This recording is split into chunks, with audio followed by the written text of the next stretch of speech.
Usni, Waalaikumsalam, Bu Siska. bagaimana kabarnya siang hari ini Bu Usni? Alhamdulillah sehat, Bu Siska. Alhamdulillah sehat juga Bu Usni.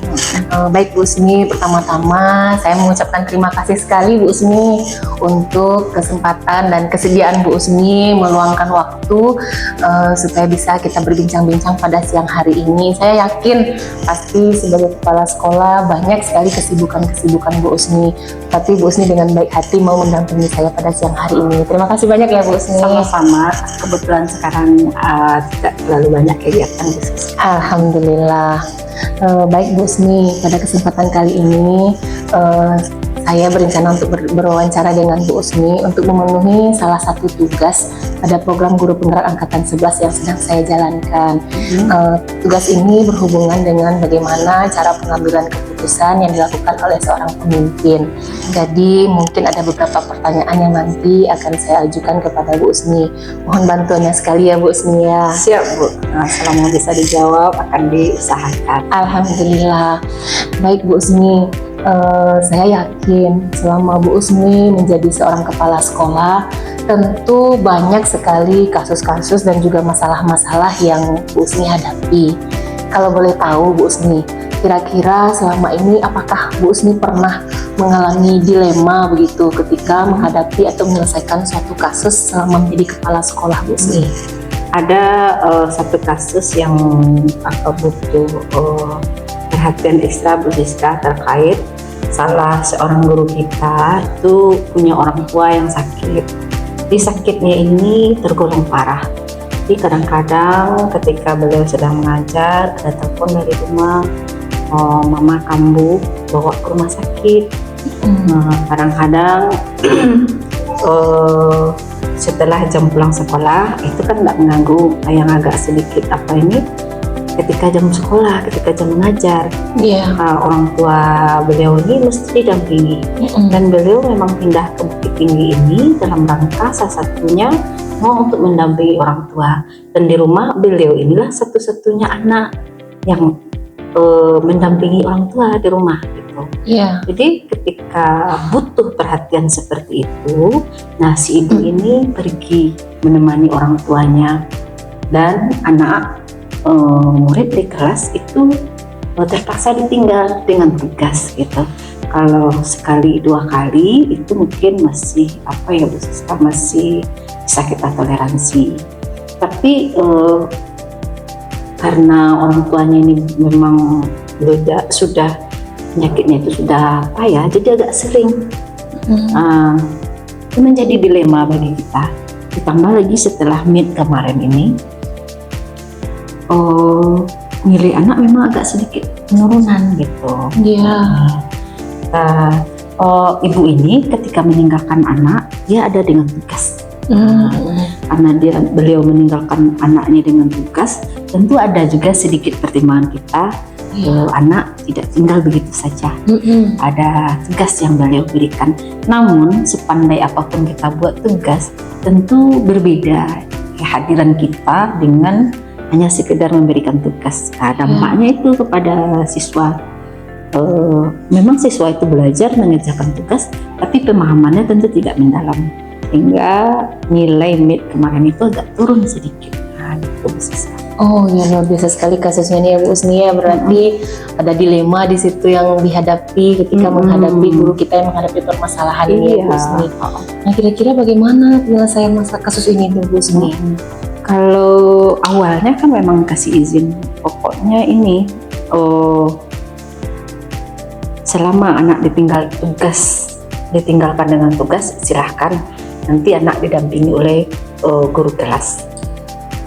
Tapi ternyata ada pula dampaknya, guru nilai menurun, kemudian guru kelas juga merasa karena agak sering gitu.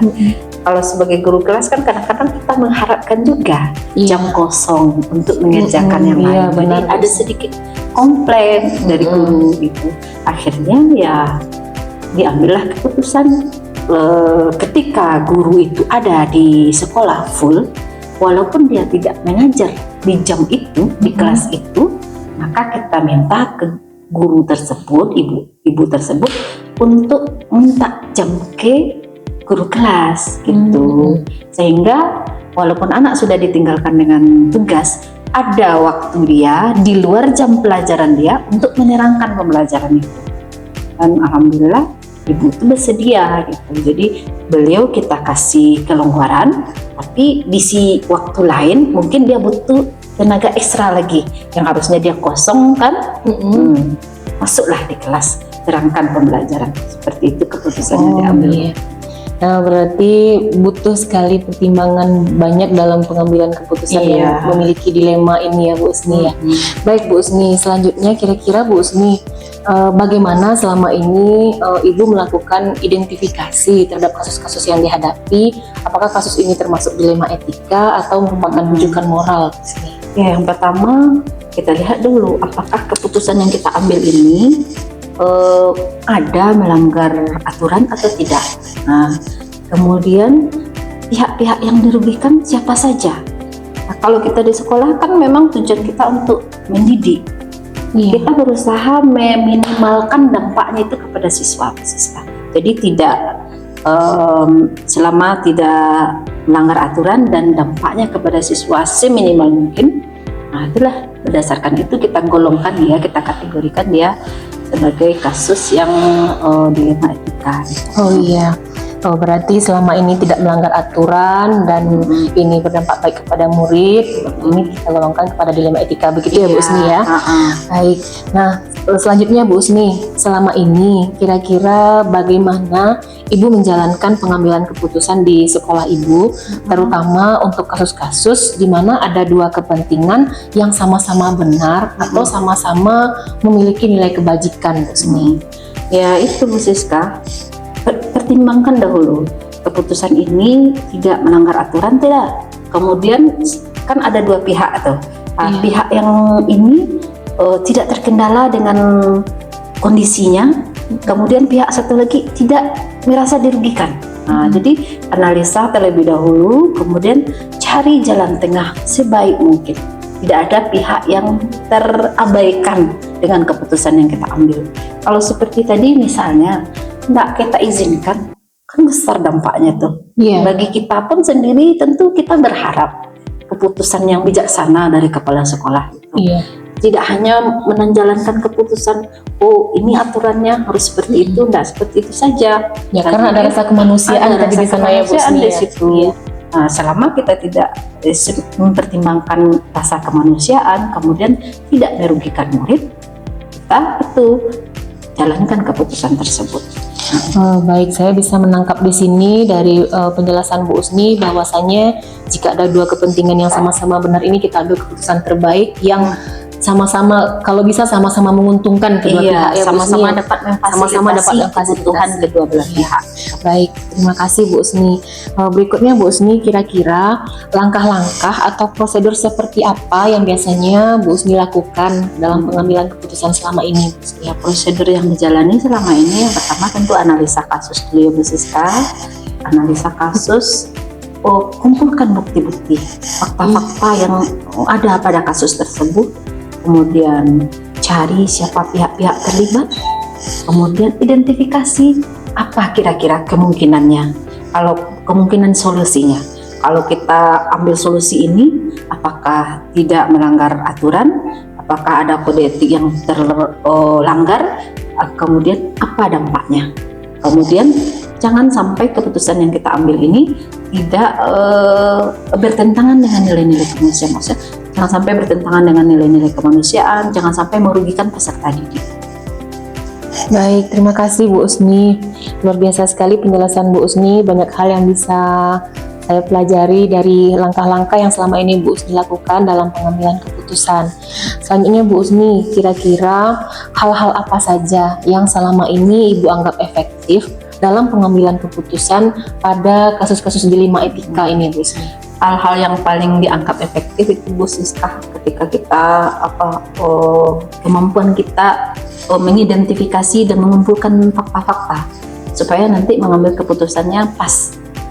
Sudah itu kita musyawarahkan juga, kita minta masukan-masukan dari pihak-pihak terkait, dan setelah kita kan ketemu satu keputusan itu, kemudian sering evaluasi, sering refleksi keputusan kita itu sudah paskah atau belum gitu. Lihat dampaknya sesudah itu. Ketika mungkin satu keputusan yang kita ambil berdampak, ya cari lagi jalan tengahnya supaya dampaknya bisa menjadi minimal. Cari lagi solusi ya pendukungnya gitu Bu Siska. Oh iya, berarti meskipun kita sudah memutuskan suatu permasalahan ini keputusannya, kita masih perlu melakukan evaluasi dan refleksi ya Bu Usni ya.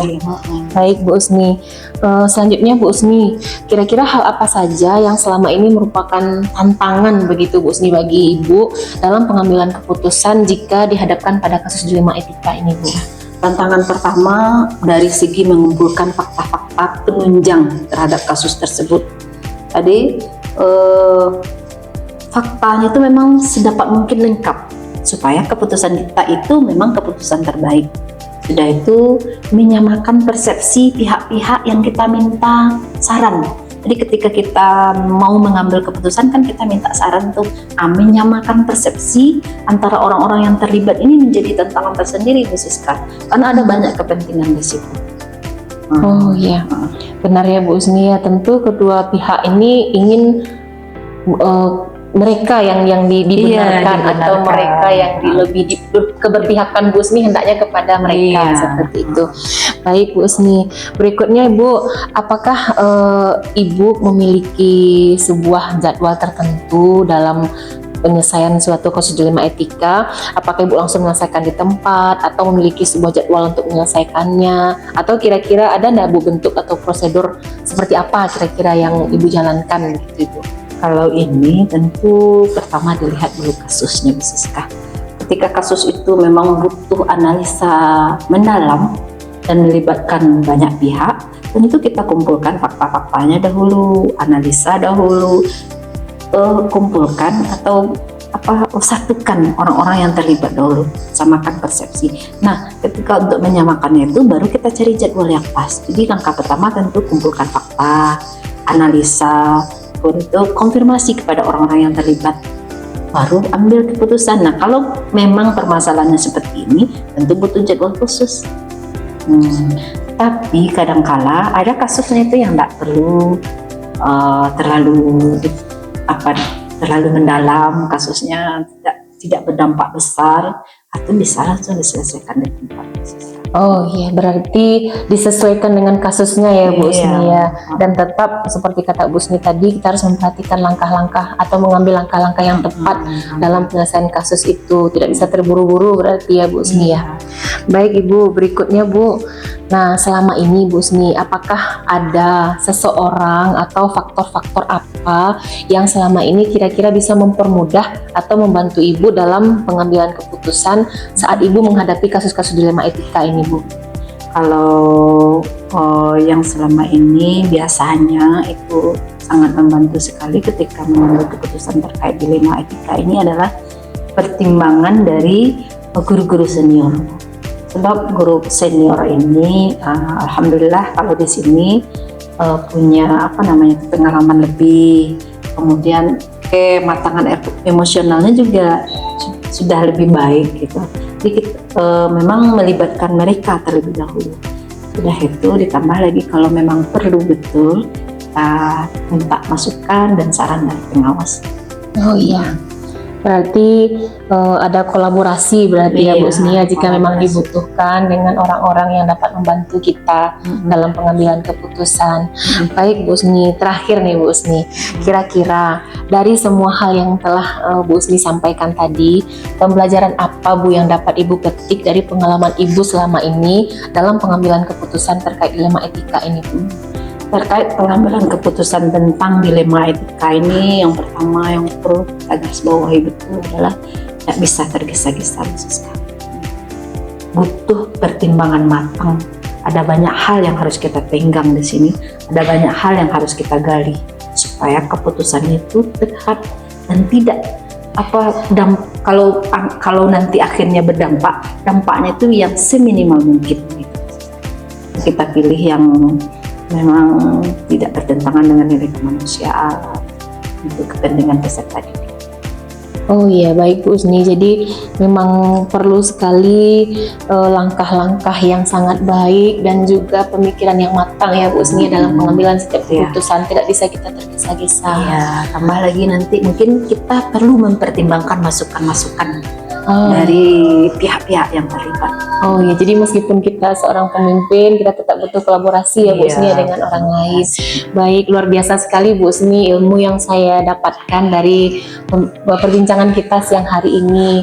Terima kasih banyak Bu Usni untuk ilmu yang sudah diberikan. Ya Bu Siska, mohon maaf juga mungkin masih belum banyak yang bisa dibagi karena ya pengalamannya masih sangat sedikit. Oh tidak, Bu Usni sudah sangat luar biasa sekali jawaban-jawaban yang Bu Usni berikan. Bahkan terbayang nih, insya Allah nih Bu Usni bisa jadi inspirasi ke depannya bagi saya yang baru belajar nih Bu Usni bagaimana cara pengambilan keputusan yang terbaik.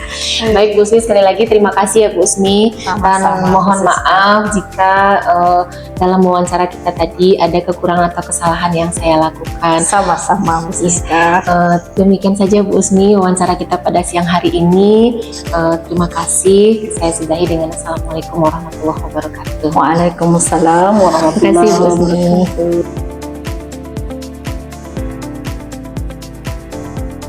Assalamualaikum Pak. Waalaikumsalam Bu Siska. Bagaimana kabarnya siang hari ini Pak? Alhamdulillah. Bu Siska bagaimana kabarnya? Alhamdulillah sehat juga Pak. Pertama-tama terima kasih ya Pak atas waktu dan juga kesempatan yang Bapak berikan bagi saya untuk melakukan wawancara dengan Bapak, yang mana kegiatan ini merupakan salah satu pemenuhan untuk tugas program guru penggerak angkatan 11 yang saat ini sedang saya jalankan. Pada hari ini saya akan berwawancara dengan Bapak menggali ilmu bagaimana caranya pengambilan keputusan yang baik yang dilakukan oleh seorang pemimpin. Mohon maaf juga Pak, mungkin kehadiran saya pada siang hari ini mengganggu waktu dan juga kesibukan Bapak dalam menjalankan aktivitas sebagai kepala sekolah. Tidak Bu Siska. Kemarin kan kita sudah berencana kita akan mengadakan pertemuan hari ini. Alhamdulillah, terima kasih sekali lagi Pak. Nah, nanti dalam kegiatan ini mungkin saya akan mengajukan beberapa pertanyaan Pak. Nah, kira-kira apakah Bapak bersedia berbagi ilmu dengan saya untuk menjawab pertanyaan-pertanyaan yang saya ajukan hari ini Pak? Jadi ya Bu Siska, nanti saya jawab yang saya mampu, nanti akan saya coba jawab untuk Bu Siska nanti.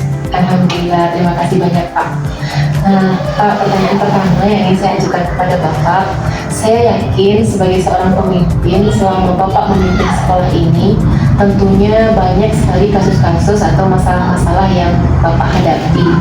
Nah kalau boleh saya tahu atau berbagi cerita Bapak dengan saya, apa kira-kira masalah atau dilema yang pernah Bapak hadapi ketika Bapak harus memutuskan suatu masalah supaya keputusan ini terbaik bagi semua? Salah satu dilema yang baru saja saya hadapi kemarin ini pada PPDB siswa baru tahun ajaran 2024-2025. Pada saat itu kita memperoleh siswa baru sebanyak 2 rombel Bu Siska. Sedangkan daya tampung sekolah kita selama ini hanya 1 rombel. Nah, dengan adanya siswa yang 2 rombel ini tentu timbul dilema bagaimana untuk menyediakan tenaga pendidik atau guru untuk rombel yang satu lagi ini. Kalau seandainya kita mendatangkan guru baru, tentu kita juga harus memikirkan pembiayaannya. Kalau seperti yang kita ketahui bahwa pembiayaan sekolah ini berasal dari dana BOS. Sedangkan selama ini dana BOS di sekolah kita itu sudah membiayai untuk tenaga honorer ini itu lebih 4 orang khususnya. Ada 4 tenaga honor yang sekarang juga dibiayai dari dana BOS. Seandainya kita tambah satu lagi dengan guru untuk kelas 1 tadi, berarti total ada 5 tenaga honor yang harus dibiayai dari dana BOS. Kemudian di lain sisi, kalau seandainya kita menerima 1 rombel saja dengan seleksi, mungkin kita seleksi anak-anak yang mendaftar ini sehingga nanti kita terima 1 rombel saja, juga tidak memungkinkan Bu Siska. Mengapa tidak memungkinkan? Karena setelah kita lihat semua alamat-alamat domisili tempat tinggal anak ini memang berada di wilayah zona sekolah kita. Jadi di sini timbul dilema. Kalau kita terima 2 rombel, kita juga harus memikirkan bagaimana untuk menyediakan tenaga pendidiknya dan juga pembiayaan. Kemudian kalau seandainya kita terima 1 rombel juga tidak mungkin juga berdiskar, karena memang di sini kita melihat memang anak-anak ini berada di zona sekolah kita dan juga semuanya pada usia wajib belajar semua. Oh iya, berarti memang menjadi dilema ya Pak ya, karena ada 2 pilihan yang sulit untuk dipertimbangkan. Iya, betul. Nah, kalau boleh tahu pada saat itu apa keputusan yang diambil Pak? Pada saat itu yang pertama sekali kemarin kami coba untuk berkoordinasi dengan semua warga sekolah, dengan komite, dengan pengawas, juga dengan Bapak KUK untuk mencari bagaimana jalan keluarnya. Dan setelah berkoordinasi mendapatkan saran masukan dari semua warga sekolah, komite sekolah, dan juga Bapak pengawas, akhirnya saya memutuskan untuk tetap menerima 2 rombel Francisca. Alhamdulillah, jadi diputuskan kalau sekolah sekarang menerima 2 rombel berarti ya Pak ya. Baik Pak, kalau boleh tahu, berarti kan Bapak sudah berhasil begitu ya Pak ya, memutuskan suatu masalah yang menjadi dilema bagi Bapak.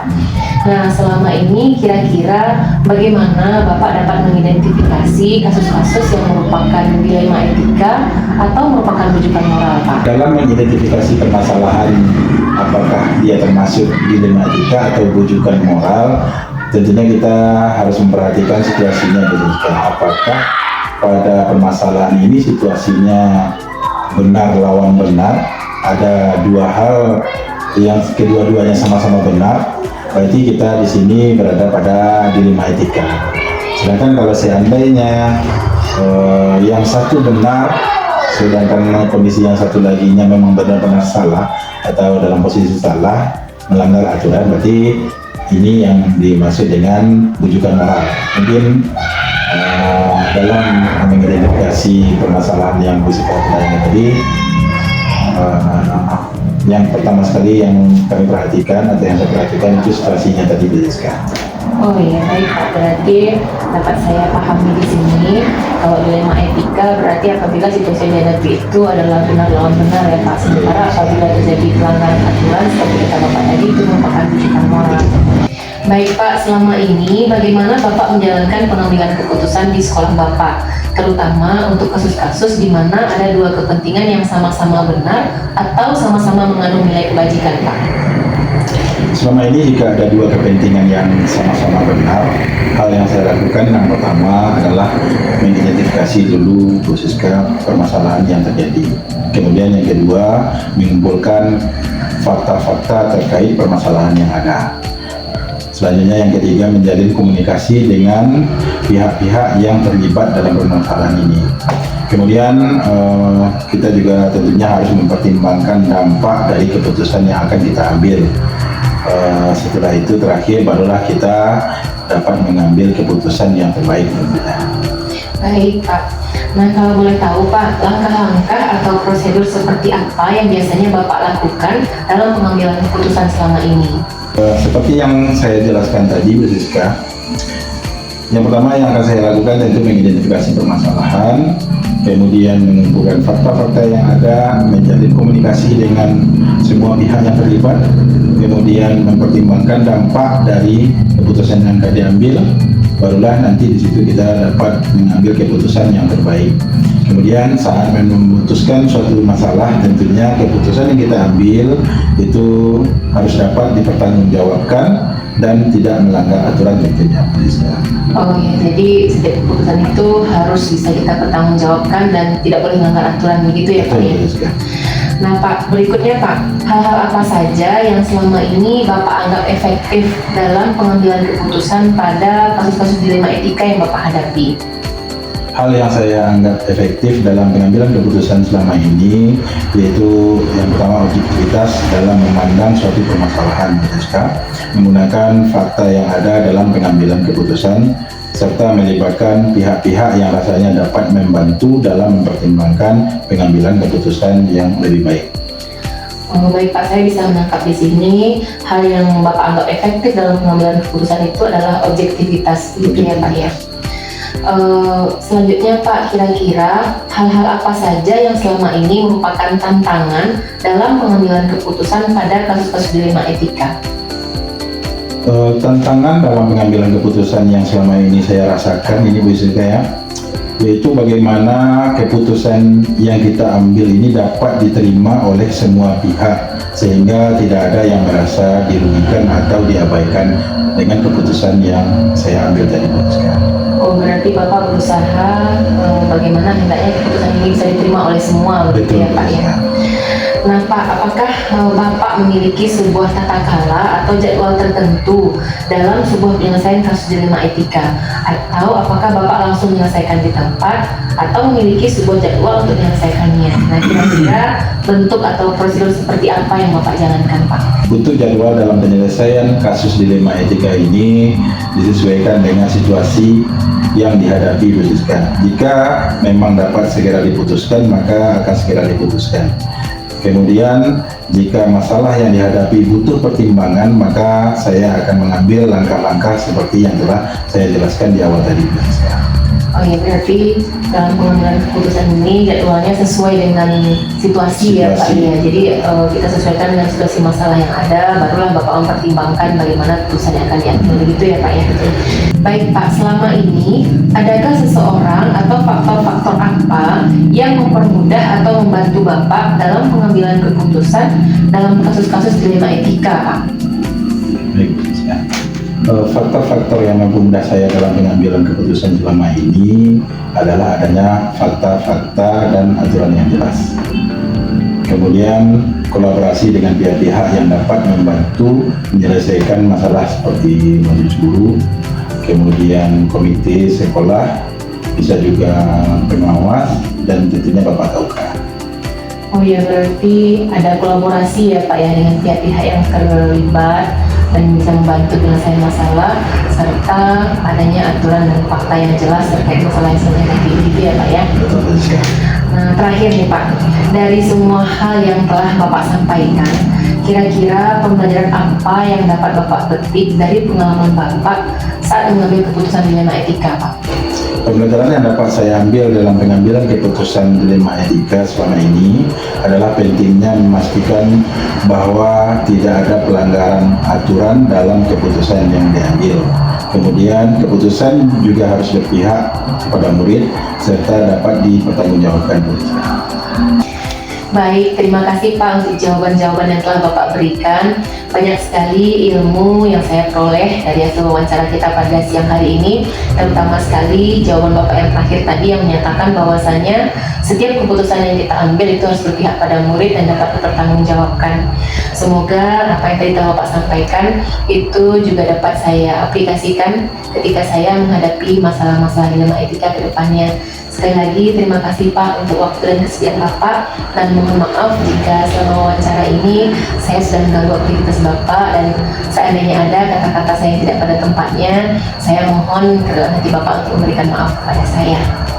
Tidak mengganggu Bu Siska, saya senang bisa membantu Bu Siska dalam menyelesaikan tugas-tugas pendidikan guru negara ini. Mudah-mudahan pelatihan yang selama ini Bu Siska jalani dapat diselesaikan dengan baik.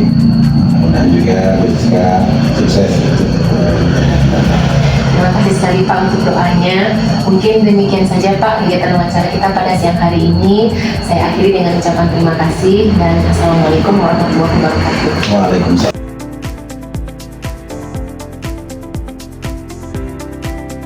Waalaikumsalam Pak Siska. Bagaimana kabarnya pagi hari ini Pak? Alhamdulillah baik. Alhamdulillah. Sebelumnya saya mengucapkan terima kasih Pak atas kesempatan dan kesediaan yang Bapak berikan pada pagi hari ini sehingga kita bisa melaksanakan wawancara. Kegiatan ini merupakan salah satu pemenuhan tugas yang harus saya lakukan dalam program grup angkatan 11 Pak, di mana saya akan belajar banyak dari Bapak mengenai bagaimana caranya pengambilan keputusan yang dilakukan oleh seorang pemimpin. Dan mohon maaf Pak jika kedatangan saya pagi ini mengganggu aktivitas dan kesibukan Bapak sebagai kepala sekolah di sekolah ini. Baik, apa yang bisa dibantu kita? Alhamdulillah. Begini Pak, selama Bapak memimpin sekolah, tentu banyak kasus-kasus atau masalah yang mendatangkan dilema begitu Pak dalam pengambilan keputusan. Jika boleh Bapak berbagi cerita dengan saya, kira-kira apa Pak dilema yang pernah Bapak alami selama ini dalam pengambilan keputusan? Dilema etika ya? Iya Pak. Dilema etika itu adalah ketika kita berhadapan dengan masalah yang kedua sisinya sama-sama benar. Jadi di sisi A benar, di sisi B benar. Nah, ketika kita mau mengambil keputusan ini agak sulit karena kita harus memenuhi keduanya. Jadi memang sering ini ditemukan dilema etika ini ketika dalam melaksanakan tugas sebagai kepala sekolah. Baik Pak. Nah Pak, selama ini bagaimana Bapak dapat mengidentifikasi kasus-kasus yang merupakan dilema etika atau kasus ini merupakan rujukan moral Pak? Ya, tergantung kasusnya. Kalau rujukan moral itu kan jelas kita dihadapkan dengan keputusan yang kalau rujukan moral itu adalah antara sesuatu hal yang benar dengan sesuatu yang salah, dan kita pasti ambil keputusan yang benar. Nah, ketika berhadapan dilema etika, nah ini yang agak sulit, perlu pemikiran, perlu kebijaksanaan. Nah, jadi pernah pada waktu tertentu ketika kita berhadapan dengan guru dalam penegakan disiplin. Nah, di satu sisi guru wajib hadir ke sekolah ketika jam 13, tapi di sisi lain sang guru tersebut juga ada hal penting yang harus sehingga guru itu tidak bisa melaksanakan hadirannya. Baik Pak, terima kasih. Jadi di sini saya dapat memahami selama ini Bapak mengidentifikasi kasus yang merupakan dilema etika apabila kondisinya benar lawan benar ya Pak ya. Yeah. Sementara kalau rujukan moral itu terjadi apabila ada kondisi benar lawan salah atau tidak ada aturan di sana. Baik Pak, berikutnya selama ini bagaimana Bapak menjalankan pengambilan keputusan di sekolah Bapak, terutama untuk kasus-kasus di mana ada dua kepentingan yang sama-sama benar atau sama-sama menilai kewajiban Pak? Ya, saya berusaha mengambil keputusan yang tidak merugikan satu pihak. Jadi kedua-dua keputusan itu kita jalankan sehingga dua kepentingan itu bisa kita laksanakan atau kita jalankan. Berarti kita berusaha untuk mencari yang terbaik gitu ya Pak ya. Baik Pak, kira-kira Pak langkah-langkah atau prosedur seperti apa yang biasanya Bapak lakukan selama ini Pak? Itu dilakukan dulu analisis permasalahannya, kemudian kita coba pikirkan apa alternatif pemecahan dari masalah itu, kemudian dari alternatif pemecahan masalah itu mana kita pilih satu yang terbaik yang tidak merugikan satu pihak, kemudian di sisi lain di pihak lain juga tidak merugikan. Berarti ada langkah-langkah yang harus kita ikuti supaya keputusan ini menjadi keputusan terbaik bagi semua gitu ya Pak ya. Baik Pak, hal-hal apa saja Pak yang selama ini Bapak anggap efektif dalam pengambilan keputusan pada kasus-kasus dilema etika? Yang pertama kita harus analisis dulu kasus itu, jadi harus jelas apa permasalahannya, kemudian setelah jelas permasalahannya dan cari alternatif pemecahan dengan melibatkan pihak-pihak terkait. Kemudian juga harus ada rasa keberanian risiko yang akan diambil, kemudian setelah itu baru ambil keputusan. Pak, berarti ada kolaborasi dengan pihak-pihak terkait serta butuh keberanian ya Pak ya dalam memutuskan suatu masalah. Berikutnya Pak, kira-kira hal-hal apa saja yang selama ini merupakan tantangan dalam pengambilan keputusan pada kasus-kasus dilema etika ini Pak?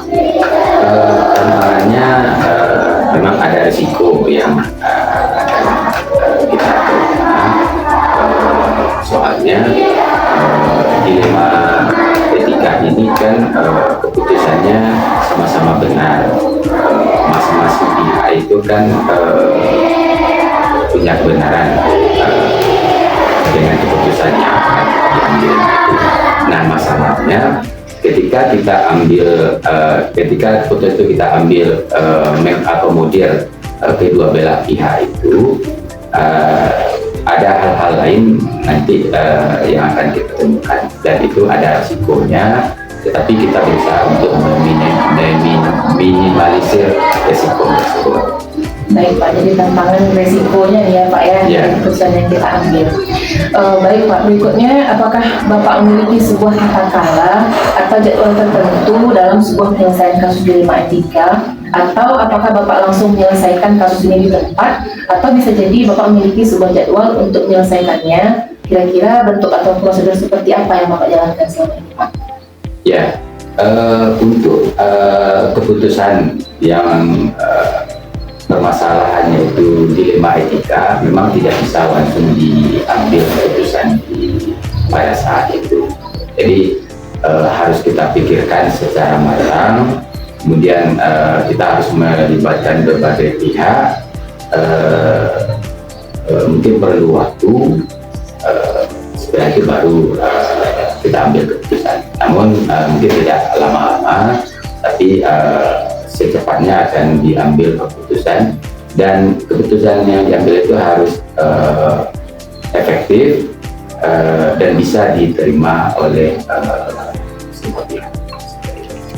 Baik Pak, kira-kira Pak, adakah seseorang atau faktor-faktor apa yang selama ini mempermudah atau membantu Bapak dalam pengambilan keputusan dalam kasus-kasus dilema etika ini? Ya, itu tergantung kasusnya. Bisa diambil sendiri, kemudian atau juga bisa melibatkan pihak-pihak yang lain seperti koordinasi gawat, kemudian juga pihak-pihak eksternal, kemudian hal yang berpengaruh juga termasuk pengetahuan, juga termasuk mempengaruhi untuk dalam pengambilan keputusan, termasuk juga pengalaman serta keberanian dalam mengambil keputusan. Jadi itu hal-hal yang mempengaruhi dalam pengambilan keputusan dilema etika. Baik Pak, berarti kita sesuaikan ya Pak ya dengan situasi dan kasus yang sedang kita hadapi, baru kita pertimbangkan siapa dan bagaimana cara kita mengambil keputusannya. Terakhir nih Pak, dari semua hal yang telah disampaikan, pembelajaran apa yang kira-kira dapat Bapak petik dari pengalaman Bapak dalam mengambil keputusan dilema etika Pak? Yang pertama, ketika ada masalah itu harus diambil keputusan. Nah, sehubungan dengan dilema etika ini, memang ini agak sulit, tetapi harus diambil keputusan karena dalam memutuskan kasus dilema etika ini kita dihadapkan kepada dua hal yang sama-sama benar, dan kita ingin keputusan itu diambil tidak merugikan. Nah, keputusan yang diambil itu harus efektif, harus bisa diterima oleh semua pihak, dan dalam mengambil keputusan itu memang harus ada keberanian, harus ada kematangan berpikir, dan harus ada kebijaksanaan. Banyak sekali ilmu yang bisa saya dapatkan dari wawancara kita pada pagi hari ini. Salah satunya dari jawaban terakhir yang Bapak berikan, bahwasanya keputusan kita ini harus efektif, harus dipertimbangkan dengan baik dan matang, dengan penuh kebijaksanaan, dan kalau bisa mengakomodir seluruh seperti itu ya. Baik Pak, demikian saja mungkin Pak dengan wawancara kita pada pagi hari ini. Terima kasih saya ucapkan untuk bantuan dan juga ilmu yang telah Bapak berikan kepada saya. Insya Allah semoga ilmu yang saya sampaikan ini menjadi kita ke depannya. Demikian saja mungkin Pak, saya sudahi wawancara kita pada siang pagi hari ini. Assalamualaikum warahmatullahi wabarakatuh. Waalaikumsalam.